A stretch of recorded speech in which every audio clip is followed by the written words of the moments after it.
Alright, good afternoon everybody. Today I am going to do a quick little trip up to Fernwood Cabin. Have a little time after work, and so I thought this was close enough to work. I could just do a real quick trip.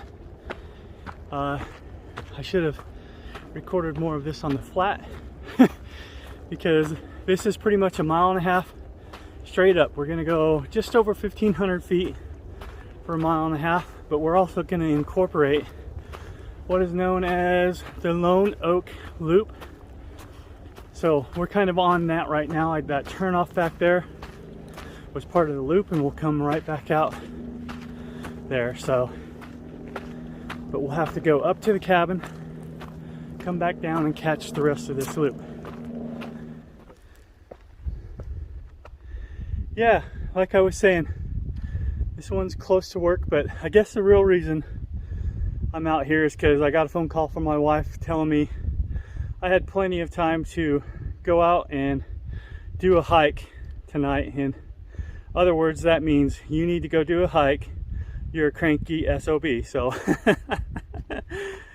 that's, I guess, the real reason I'm out here is after about a week, I guess my mood kind of changes and I can be a little hard to deal with. So I understood her code saying don't come home until you get a hike in. So that's what I'm out here doing, really.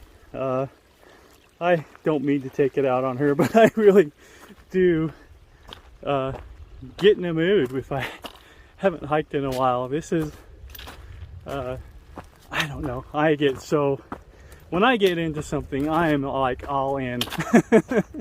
So hiking has been a big part of my life for a while, and I really just, I hate when I can't get out here and do it. It really does affect my mood. I like being out here, just being on the trail. Even this one isn't even really beautiful.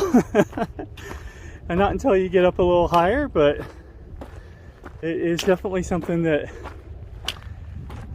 keeps me going. It really does. So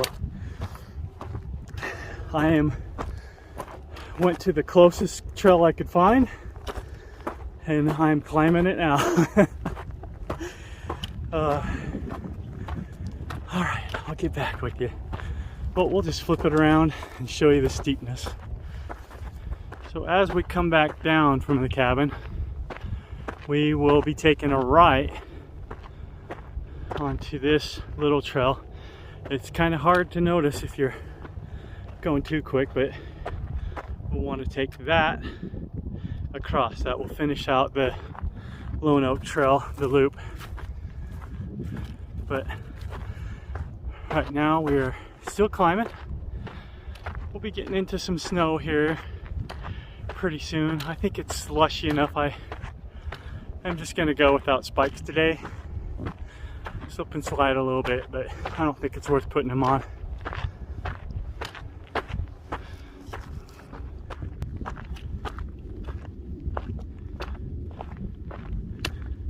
There's a geocache there.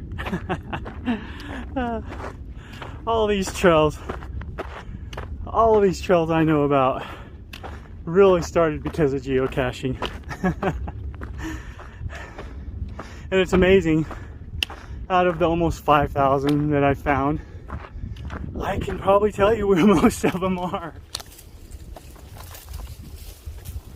And just like that, we are in the snow.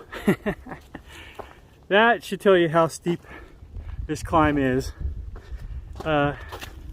Geez, a matter of maybe 20 minutes, I am in the snow. Woo! And I'm busting through. I didn't think there would be that much through this canyon part, but I gotta get past all the scrub oak here, and then I'll be out on a ridge again. So we'll see. It's pretty soft, but I think I'm gonna break through with spikes or not. So I'm pushing forward.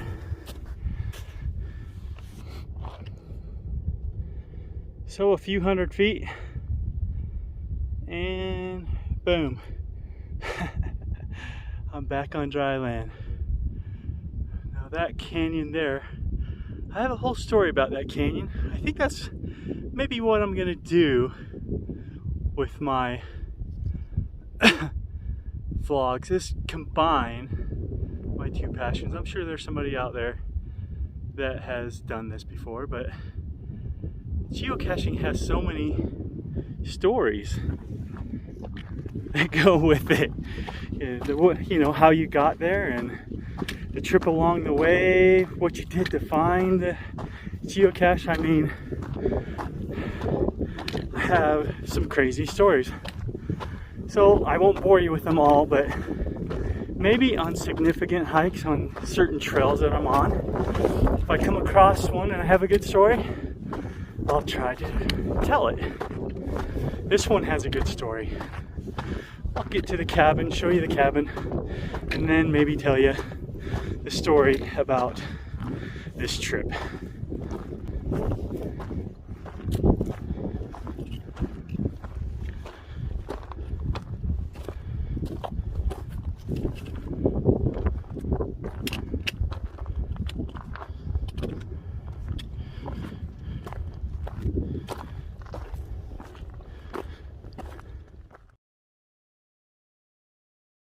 All right, welcome to Fernwood Cabin. Like I said, back in the day, this thing actually had 4 walls. When I came up here one time, there was an old wagon on the roof. I think I have a picture of that. I'll put that in there. And there was really no way of getting it up there. And I just remembered that a couple of weeks before that, there were some super heavy winds. And I think that thing got blown up there.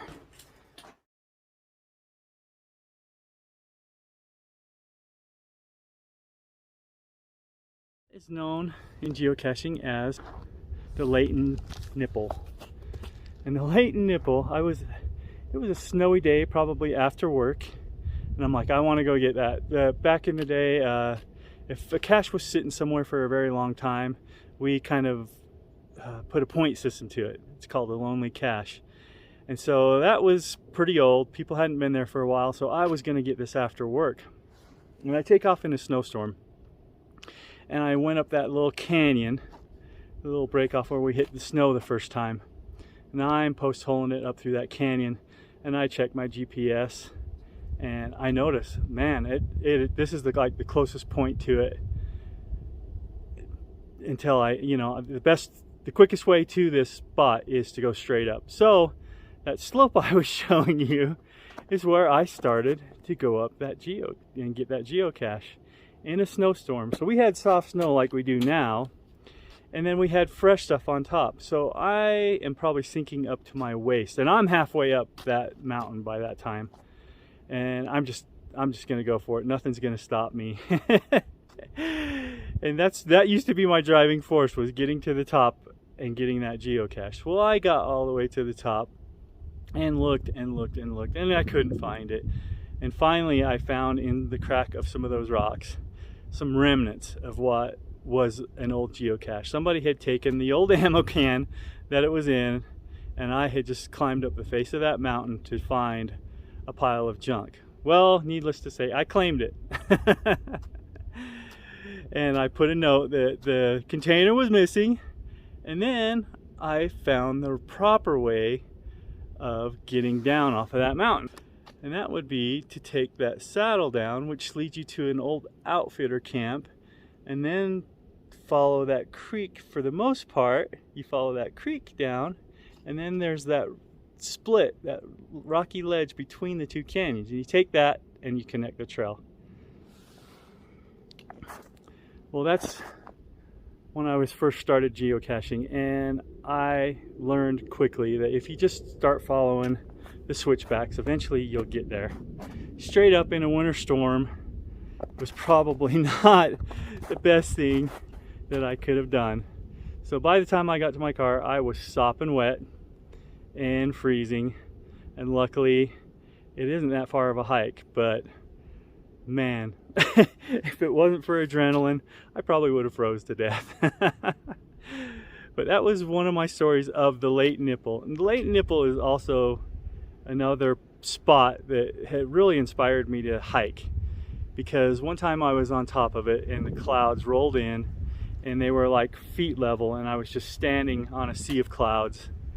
And that moment is what really, it just clicked that hiking was it was much more important than geocaching. And that's, from that point on, I was still a geocacher, but hiking always came first. So there's my little story on the hike today, and I'll start heading back, and the rest of it's just going to show you the rest of the loop where it actually turns kind of pretty and I don't have to talk as much. All right, you guys take care.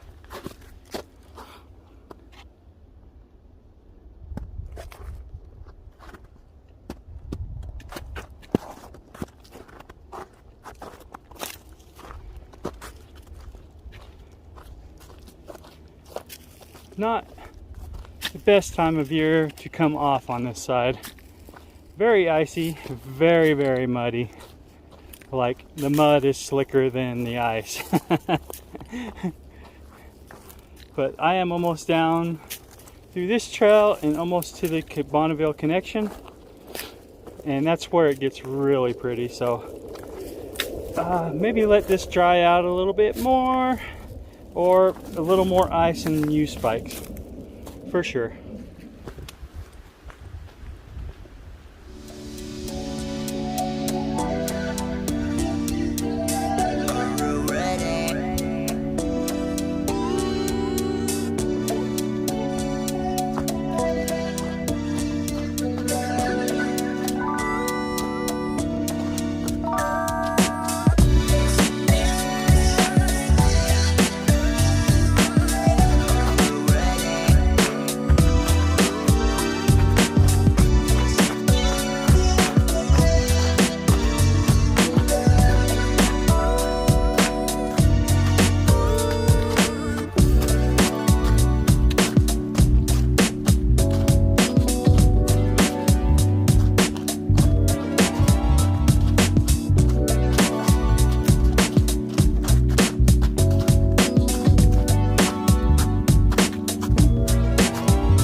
Finishing up the Roanoke Loop and Fernwood Cabin. Should put me at 4.2 miles and 1,500 foot climb today.